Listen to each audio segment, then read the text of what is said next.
शेतकरी मित्रांनो, जर शेतकऱ्यांनी प्रयत्न केला तर निश्चित पीक विमा मिळतो, याचं एक मोठं आणि मूर्तिमंत उदाहरण म्हणावं लागेल.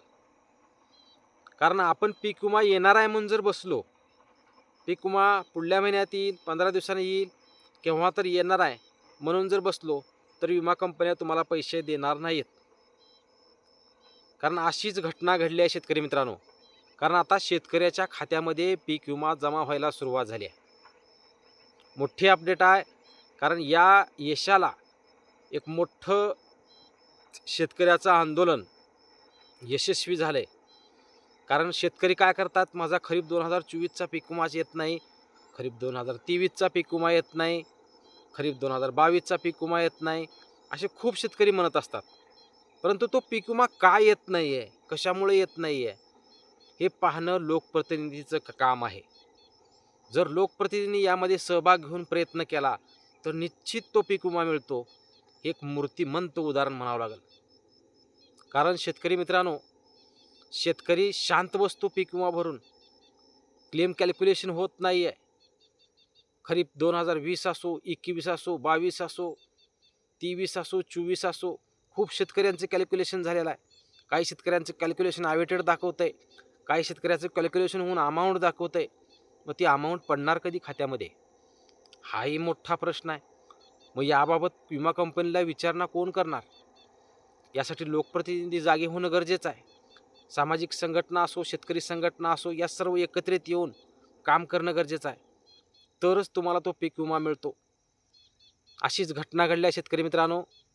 कारण संग्रामपूर तालुक्यातील शेतकरी संघटनेचे नेते प्रकाश बिशे नामक शेतकऱ्यानं 1 जानेवारीपासून जे आंदोलन पुकारलेलं होतं आणि त्या आंदोलनाला अखेर यश आलेलं आहे शेतकरी मित्रांनो.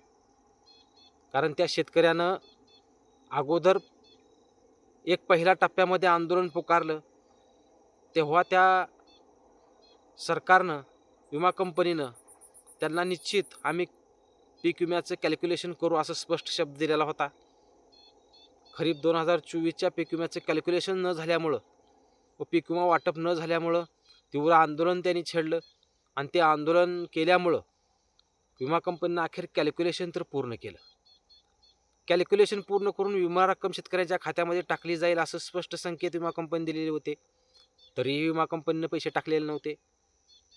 मग विमा कंपनी पैसे टाकत नाही म्हणून 1 जानेवारीपासून त्यांनी अखेर आंदोलन पुकारलं आणि 4 ते 5 तारखेपर्यंत त्यानं उपोषण केले. आणि त्या उपोषणाला अखेर यश आले शेतकरी मित्रांनो. कारण क्लेम कॅल्क्युलेशन प्रक्रिया पूर्ण होऊन ज्या शेतकऱ्यांचं claim calculation awaited, lot by created असे ज्या शेतकऱ्यांचं क्लेम स्टेटस बदललेलं होतं, अशा शेतकऱ्यांच्या खात्यामध्ये पीक विमा जमा व्हायला सुरुवात झाली. कारण त्या शेतकऱ्यांनी खूप दिवस वाट पाहिली. मग जर ह्या शेतकऱ्यांची संघटना असो, हे शेतकऱ्याचे नेते असो, यांनी जर आंदोलन केलं नसतं, उपोषण केलेलं नसतं, मग तो पीक विमा तुम्ही देणार नव्हतात का? असाही विमा कंपनीला मोठा प्रश्न शेतकऱ्यामार्फत पडतो. कारण जर आंदोलन करून, उपोषण करून जर विमा कंपनी पीक विमा देत असेल, मग प्रत्येक जिल्ह्यामध्ये आंदोलन करूनच पीक विमा घ्यावा लागेल का? हाही प्रश्न शेतकऱ्यांच्या समोर आहे. शेतकरी मित्रांनो, बुलढाणा जिल्ह्यातील संग्रामपूर तालुक्यातील ज्या शेतकरी संघटनेनं सामाजिक कार्य करणाऱ्या एका नेत्याने भिसे यांनी जे उपोषण केलं, त्या उपोषणाला अखेर यश आलेलं आहे आणि खरीप हंगाम 2024चा पीक विमा शेतकऱ्यांच्या खात्यामध्ये जमा व्हायला सुरुवात झाली. आज त्या शेतकऱ्याच्या प्रयत्नाला यश आलं. त्या शेतकरी नेत्यानं जो प्रयत्न केला, उपोषण केलं, त्या उपोषणाला अखेर सरकारने, विमा कंपनीने न्याय दिला आणि त्या शेतकऱ्यांच्या खात्यामध्ये खूप दिवसापासून जी प्रलंबित होती 2024ची पीक विम्याची रक्कम, ती जमा व्हायला सुरुवात झाली आहे 23 जानेवारीपासून. कारण 2 ते 4 दिवसापूर्वी आपण व्हिडिओमध्ये टाकलेलं होतं की क्लेम कॅल्क्युलेशन अवेटेड ज्यांचं होतं त्यांचं लॉट बाय क्रिएटेड दाखवत आहे, क्लेम स्टेटसमध्ये बदल होत आहे. ज्या जिल्ह्यामध्ये शेतकरी संघटना असो, सामाजिक कार्यकर्ते यांनी विमा कंपनीच्या विरोधात आंदोलन केले होते, अशा शेतकऱ्यांचे क्लेम स्टेटस बदललेले होते खरीप हंगाम 2024चे आणि त्या शेतकऱ्यांना अखेर पीक विमा खात्यावर जमा व्हायला सुरुवात झाली. मोठी रक्कम आणि चांगली रक्कम शेतकऱ्यांच्या खात्यामध्ये जमा होत आहे.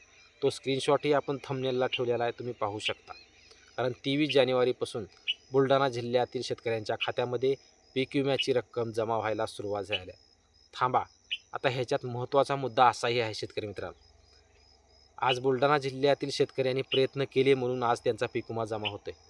मग इतर जिल्ह्यातील खरीप 2024चा जो पीक विमा अडकलेला आहे तो पीक विमा कधी मिळणार? इतर जिल्ह्यातील शेतकरी, लोकप्रतिनिधी, सामाजिक संघटना किती दिवस शांत बसणार?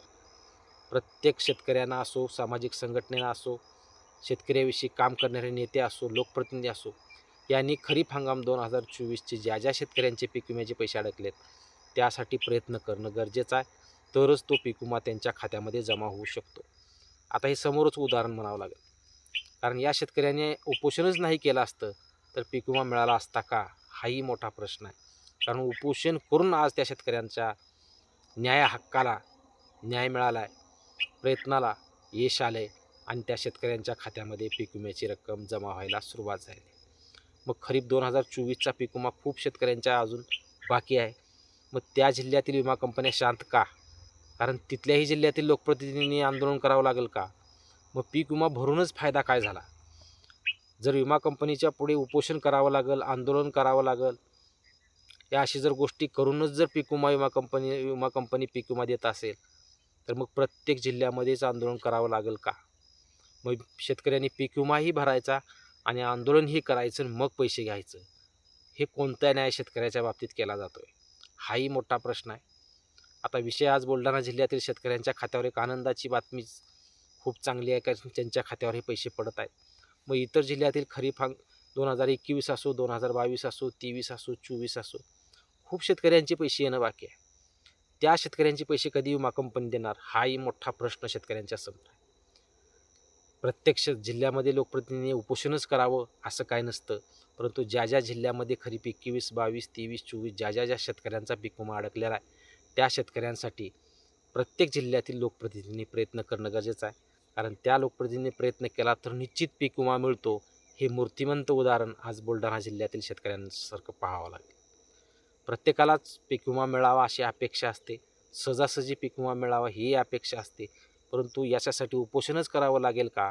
असा मोठा प्रश्न शेतकऱ्यांसमोर पडलेला आहे. खूप जिल्ह्यातील खरीप हंगाम 2024चा अजून पीक विमा वाटप होणं बाकी आहे.